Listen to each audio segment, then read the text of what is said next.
Hello दोस्तों, स्वागत है आप सभी का हमारे इस यूट्यूब प्लेटफॉर्म पे जिसका नाम है विशेष ज्ञान एडुयान। पिछले वीडियो से आपको ये तो पता चला होगा कि ईस्ट यूरोप का जो पार्ट है आज के टाइम में कहीं ना कहीं तृतीय विश्व युद्ध के आगाज वाली स्थिति जैसी वहाँ बनी हुई है।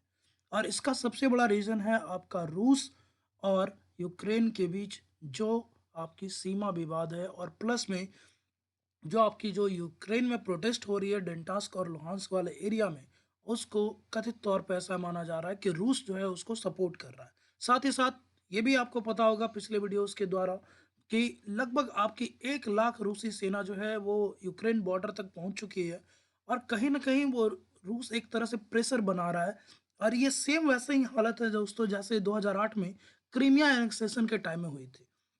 तो पिछले टाइम तो पूरा विश्व जो है वो कुछ कर नहीं पाया था, लेकिन इस बार विश्व ने भी अपनी तरफ से मूड बना रखा है कि हम रूस को यूक्रेन पे इन्वेड नहीं करने देंगे। लेकिन यहाँ पर एक सरप्राइजिंग फैक्टर उभर के आया है कि जहाँ एक तरफ यूएसए, ब्रिटेन और सारे यूरोपियन कंट्री, नाटो मेंबर्स और इवन लगभग आपका ग्लोबल लेवल पे जितने भी आपके पावरफुल नेशन हैं, एक्सक्लूडिंग चाइना और इंडिया, क्योंकि चाइना और इंडिया इसमें कहीं न कहीं एक न्यूट्रल वे में है।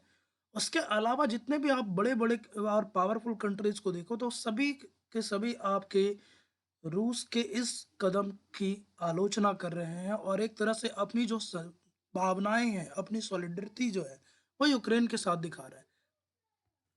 लेकिन इसके अपोजिट जहाँ आप देखोगे कि एक तरफ पूरे नाटो मेंबर्स सब लोग अपने-अपनी तरफ से पूरी तैयारी कर रहे हैं रूस को इस बार मुँहतोड़ जवाब देने के लिए। वहीं आपकी यूरोप की एक बहुत बड़ी पावर जो है आपका जर्मनी, इसने कहीं न कहीं अपने हरकतों से, अपने स्टेप से, अपने बयानों से रूस को फ़ेवर किया है।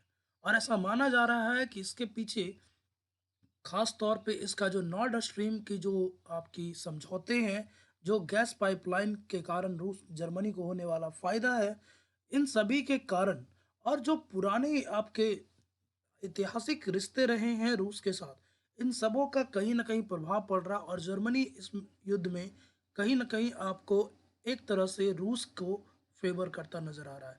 तो देखेंगे इस पूरे विवाद को, इसमें हम लोग हिस्टोरिकल रिलेशन भी देखेंगे जर्मनी और रूस के बीच, साथ ही साथ हम लोग इस नॉर्ड स्ट्रीम पाइपलाइन को भी देखेंगे दोस्तों। साथ में अभी एक जो यूक्रेन को आर्म सप्लाई बंद कर दी है जर्मनी ने, उसको भी देखेंगे, और जो वाइस एडमिरल जो कि इंडिया के दौरे पे आए थे, तो इंडिया के दौरों पे इन्होंने ऐसी क्या बात कर दी इनके नेवल वाइस एडमिरल ने, जिसके कारण ऐसा माना जा रहा है कि जर्मनी कहीं न कहीं आपके रूस को फ़ेवर कर रहा है। तो चलिए स्टार्ट करते हैं।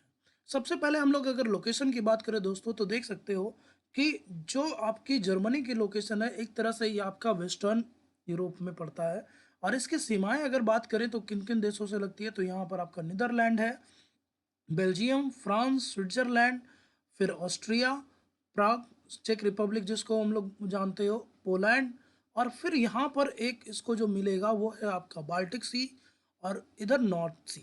आप कमेंट सेक्शन में ये बताना कि यहाँ पर एक जो है कैनाल है, जो वर्ल्ड का one of the busiest canal है दोस्तों, जो आपका नॉर्थ सी को इस बाल्टिक सी वाले रीजन से जोड़ता है। तो आप क्या इनका नाम बता सकते हो कि कौन-सा ऐसा वो कैनाल है जो आपका इस क्षेत्र में पड़ता है, यानी नॉर्थ सी को बाल्टिक सी से जोड़ता है। अगर दूसरी बात करें हम लोग रूस के लोकेशन की, तो ये दुनिया का सबसे बड़ा देश है दोस्तों इन द रिस्पेक्ट ऑफ एरिया। ये दुनिया की सबसे बड़ी कंट्री है, और इसका विस्तार लगभग दुनिया के 2 महाद्वीपों में है, एक आपका यूरोप में भी और दूसरा आपका एशिया में भी। लेकिन ज़्यादातर इसकी अगर बात करें जनसंख्या, आपकी औद्योगिक इकाइयों की, तो ज़्यादातर वो जो है आपके यूरोप वाले क्षेत्र में है। और यहाँ पर आप देख सकते हो ये है आपका यूक्रेन, जिसको लेकर के विवाद है, और ये वो क्षेत्र जो है जिसकी मैं बात कर रहा हूँ, डॉन्टेस्क, और दूसरा क्षेत्र यहाँ पर एक पड़ता है दोस्तों जिसको बोलते हैं लोहांस। ये एरिया आप बता सकते हो कि ये कौन सा एरिया दोस्तों, ये है आपका क्रीमिया, जिसको रूस ने एनेक्स किया है ताकि जो यहाँ पर जो फॉरेन कंट्री का जो सपोर्ट है वो यूक्रेन को ना मिल सके, और एक तरह से वो उसके रिसोर्सेज पे कब्जा कर सके। अब धीरे धीरे ये विवाद गहराता जा रहा है, यहाँ पर रूस अपनी सेनाओं को लगभग इस क्षेत्र तक ले आया है, और ऐसा माना जा रहा है कि ये रूस फिर से इस क्षेत्र को, खासतौर पर डोनेट्स्क और लुहांस्क वाले क्षेत्र को आज़ाद कराएगा या फिर अपने देश में मिलाएगा। तो इसके रिस्पॉन्स में मैंने बताया कि पूरी ये जो यूरोपियन यूनियन है, और साथ ही साथ जो नेटो है, जो आपका एक अलायंस है जिसको हम लोग बोलते हैं नॉर्थ अटलांटिक ट्रीटी ऑर्गेनाइजेशन। और ये बनाया गया था उस समय के यूएसएसआर, जो आज का रसिया है, इसको काउंटर करने के लिए, in the leadership of USA. तो अभी इसमें जो है नाटो में 30 मेंबर हैं दोस्तों। और सबसे नया जो आपका मेंबर जुड़ा है वो है आपका नॉर्थ मैसेडोनिया। तो आप कमेंट सेक्शन में ये भी बताने का कोशिश कीजिएगा कि नॉर्थ मैसेडोनिया जो है वो नाटो का पार्ट कब बना है। साथ ही साथ मैंने लास्ट वीडियो में ये भी बताया था कि यूक्रेन जो है वो नाटो मेंबर्स बन सकता है, बट इसमें कुछ प्रॉब्लम्स हैं, कुछ अड़चने हैं। तो आप कमेंट सेक्शन में वो भी बताने की कोशिश कीजिए कि कौन कौन सी ऐसी समस्याएं हैं जिसको यहाँ पर यूक्रेन जिस के नाटो मेंबर बनने के रास्ते में एक खलन डाल सकता है। अब आते हैं इस टॉपिक पे। तो जर्मनी आज के टाइम में आपका कह सकते हो कि दुनिया की सबसे एडवांस टेक्नोलॉजी वाला देश है। और अगर बात करें in the respect of GDP, समृद्धि के मामले में, तो यूएसए, चाइना, जापान के बाद आपका जर्मनी जो है वो चौथे नंबर पर आता है। तो एक तो ये बहुत ही पावरफुल कंट्री है, दूसरा इसकी इकोनॉमी बहुत अच्छी है, इसके पास टेक्नोलॉजी बहुत अच्छी है, और इस पूरे क्षेत्र में ये आर्म एंड एमुनिशन का बहुत बड़ा सप्लायर है। जिसके कारण ऐसा माना जा रहा है कि अगर आपको जर्मनी का साथ ना मिले तो आप यूरोप में कोई भी आप बड़ी एक्टिविटी नहीं कर सकते हो।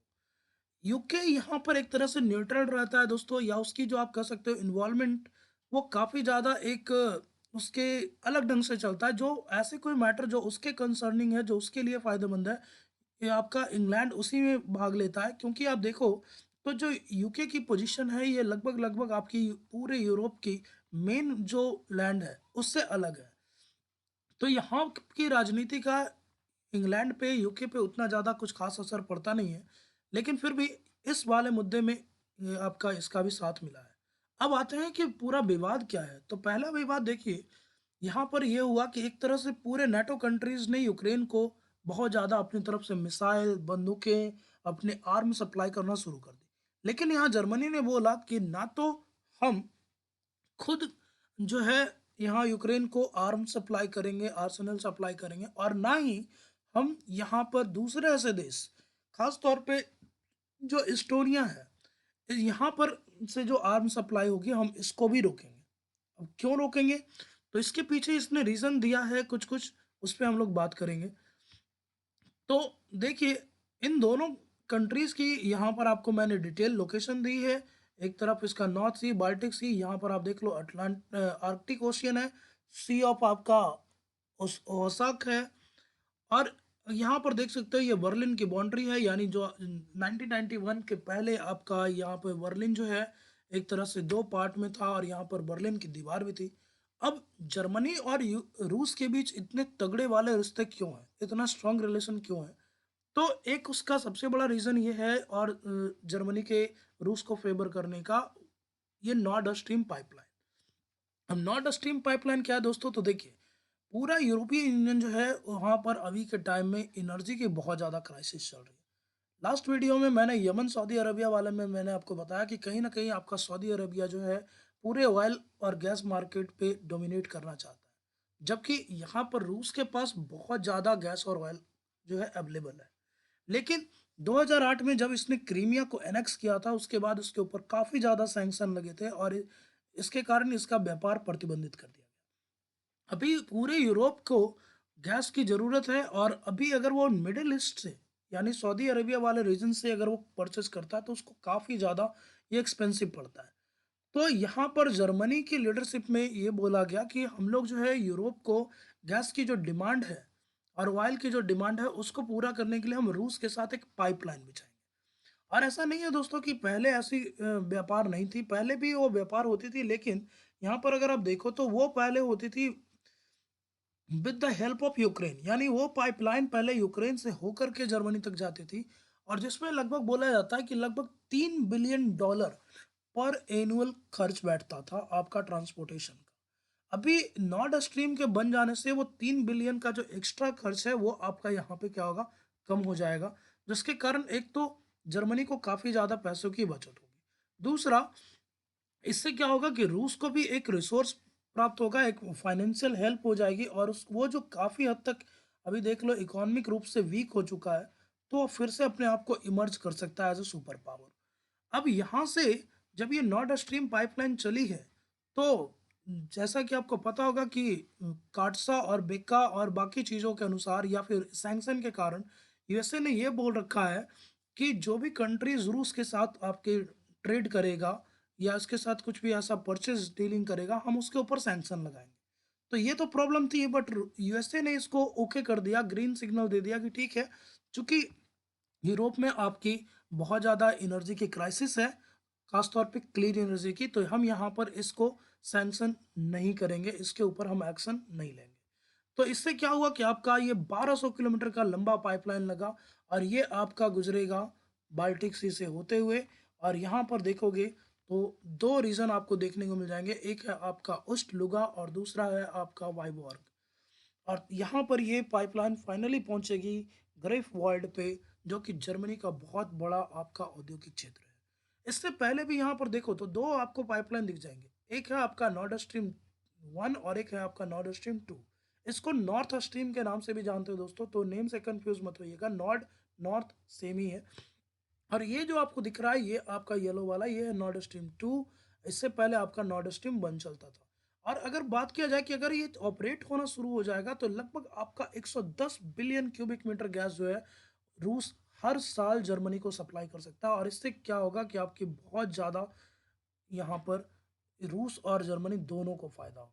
इसके साथ-साथ जर्मनी इस जो ऑयल एंड गैस को दूसरे कंट्रीज़ को भी यहाँ से सप्लाई कर पाएगा like France, like Switzerland, like Italy, Austria, जिसके कारण क्या होगा पूरे यूरोपियन यूनियन को इससे बहुत ज़्यादा जो है बूस्ट मिलने वाला है। और एक तरह से देखोगे कि पूरा यूरोपियन यूनियन अपनी 40% जो है गैस की ज़रूरत को वो रूस के थ्रू पूरा करेगा। इससे एक तरफ उनकी जो डिपेंडेंसी है मिडल ईस्ट वाले पे, वहाँ घटेगी जबकि इनकी डिपेंडेंसी रूस वाले क्षेत्र पे धीरे-धीरे बढ़ती चली जाएगी। इससे मैंने आपको बताया कि जो आपका यूक्रेन के थ्रू जो पाइपलाइन था तो उससे $3 बिलियन का जो एक्स्ट्रा खर्च हो रहा था ट्रांज़िट में, उससे वो बचेगा। और ये कहीं न कहीं आप देख लो तो रूस के लिए एक बहुत बड़ी विक्ट्री है कि वो सैंक्शन लगे रहने के बाद भी जो दुनिया की सबसे बड़ी आपकी यूनियन है, यूरोपीय यूनियन, उसके साथ वो इतना बड़ा वो पाइपलाइन बिछा पाया और इसके ऊपर वो सैंक्शन से भी उसने इसको बचा लिया। दूसरा इश्यू क्या है या दूसरा कारण क्या है?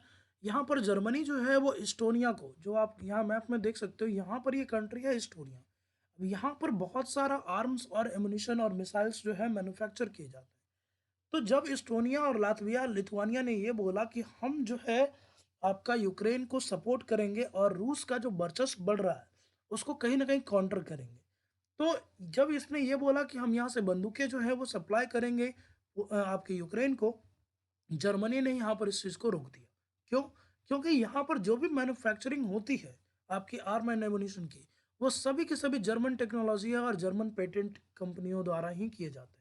जिसके कारण जर्मनी ने ये बोला है कि हम पूरे क्षेत्र में शांति चाहते हैं और हम इसीलिए किसी भी तरह का जो है आपका आर्म इसको सप्लाई नहीं होने देंगे। ख़ास तौर पे वैसे आर्म्स जो हमारे द्वारा या हमारे पेटेंट के थ्रू बनते हैं। तो इसके कारण यहाँ पर ऐसा माना जा रहा है कि जो इसका एस्टोनिया को जो बैन लगाया है खास तौर पे आर्म को सप्लाई की, वो भी एक तरह से रूस के फ़ेवर में ही जा रहा है। और तीसरा, यहाँ पर फाइनली इन लोगों ने ये बोला एस्टोनिया, लिथुआनिया और लातविया ने कि हम जो है ठीक है जर्मन वेपन्स नहीं भेजेंगे लेकिन यूएस मेड वेपन यहाँ पर मैन्युफैक्चर करके भेजेंगे। और इसके बाद जो थर्ड आपका देखोगे तो जर्मनी और उसके बीच रूस के बीच आपके हिस्टोरिकल रिलेशनशिप भी दिखेंगे। जब आपका यूनिफिकेशन हो रहा था जर्मनी का जर्मनी का एकीकरण हो रहा था आपका बिस्मार्क और आपके विलियम थर्ड के द्वारा, तो यहाँ पर काफ़ी ज़्यादा जो है वो हेल्प मिली थी आपकी रूस की। और 1872 के आसपास देखोगे तो जो जर्मन एम्पायर है और जो रशियन एम्पायर है उस समय जो जार का शासन चलता था तो इनके बीच जो है ऑस्ट्रिया के साथ तीनों ने मिलकर के 1872 में आपका ट्राई एम्पायर डील भी की थी, जिसके कारण इन्होंने आपके ब्रिटेन, फ्रांस वगैरह को काउंटर करने का प्रयास किया था। उसके बाद देखोगे तो 1917 में जब आपकी फर्स्ट वर्ल्ड वॉर चल रही थी, तो उस समय आपके रूस में क्या हुआ, बोल्शेविक क्रांति हो गई, फरवरी और अक्टूबर की क्रांति हो गई in the leadership of Lenin.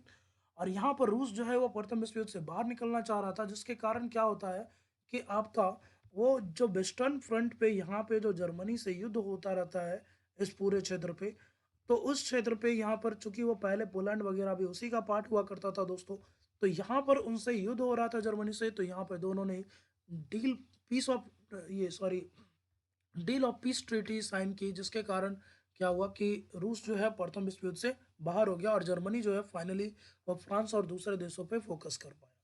तो इस तरह से अगर आप देखो तो इनके बीच हिस्टोरिकल रिलेशनशिप भी है, साथ ही साथ जो है यहाँ पर इनके ट्रेड भी काफ़ी अच्छे हैं। फिर दूसरा यहाँ पर ये भी चाहते हैं कि जो आपके ब्रिटेन का जो दखल है आपका यूरोप में कम से कम हो और वो उसको काउंटर कर पाए। इस कारण से वो इन चीज़ों को अपने तरीके से डील करना चाह रहा है। और चौथी बात ये है कि वो ये चाह रहा है कि यहाँ पर आपकी पीसफुल कंडीशन बनी रहे। अब यहाँ पर एक और नया विवाद या नया स्टेटमेंट आप इसमें जोड़ सकते हो कि वाइस एडमिरल जो उनके हैं नेवल स्टाफ के, वो आए थे अभी कुछ दिन पहले भारत के दौरे पर, और उनसे जब मीडिया ने ये पूछा कि आप किस तरह से इस पूरे मुद्दे को देखते हैं, तो उन्होंने ये साफ-साफ ये बोला कि यहाँ पर कोई बड़ा कंसर्न नहीं है। रूस जो है वो अपनी इज़्ज़त, जो उसकी इज़्ज़त धूमिल हुई है, जो उसका रिस्पेक्ट जो उसको मिलना चाहिए वो चूँकि मिल नहीं पा रहा है, और इस कारण से कहीं न कहीं रूस यहाँ पर पावर पॉलिटिक्स खेल रहा है। और रूस जो है यहाँ पर उसको इन्वेड नहीं करेगा, और रूस को सिर्फ उसकी इज्जत चाहिए, यानी उसकी जो रिस्पेक्ट है वो उसको मिलनी चाहिए। तो इस तरह से जो स्टेटमेंट यहाँ पर उनके वाइस एडमिरल ने इंडिया में दिया, इससे भी काफ़ी ज़्यादा ये कयास लगाए जा रहे थे कि जर्मनी जो है वो कहीं न कहीं रूस को फ़ेवर कर पा रहा है। और हालाँकि उन्होंने चाइना के ऊपर काफ़ी ज़्यादा जो है हार्श स्टेटमेंट दिया कि चाइना जो है आज के टाइम में वर्ल्ड को एक तरह से थ्रेट पहुँचा रहा है। तो इस तरह से जो उनकी स्टेटमेंट दी गई, हालाँकि जर्मनी की गवर्नमेंट ने उसको डिनाई किया और उन्होंने बोला कि भाई ये उनकी पर्सनल सोच है, और अगर रसिया यहाँ पर कुछ ऐसी एक्टिविटी करता है तो हम बिल्कुल इसका जवाब देंगे और पाइपलाइन सहित बहुत सारे एक्शन लेंगे। लेकिन इन सभी मुद्दों को अगर आप देखो एक साथ करके कि आपका एक तो हिस्टोरिकल रिलेशन अच्छा रहा है, दूसरा जो है यहाँ पर कहीं न कहीं जर्मनी पे कम्युनिज़्म का इफ़ेक्ट भी रहा था। आपकी नेवल स्टाफ जो है उनके अगर आप देखो स्टेटमेंट तो वो, और साथ ही साथ एस्टोनिया को जो उसने आर्म सप्लाई बंद की। तो इन सभी चारों मुद्दों को अगर आप साथ में देखोगे तो ये आपको स्पष्ट रूप से पता चल जाएगा कि जर्मनी जो है इस पूरे विवाद में रूस के साथ खड़ा हो रखा है। भले ही वो सामने से अपना वो दिखा नहीं रहा हो, लेकिन इस युद्ध में वो रूस के ही साथ है। तो उम्मीद है आपको ये टॉपिक क्लियर हुआ होगा, पसंद आया होगा। अगर पसंद आए तो लाइक शेयर सब्सक्राइब करें, दोस्तों के साथ इसको बढ़ावा दें ताकि हमें भी मोटिवेशन मिले। पर्यावरण को स्वच्छ रखें दोस्तों, वेस्ट को रिसाइकल करें और अपने स्वास्थ्य का जय हिंद।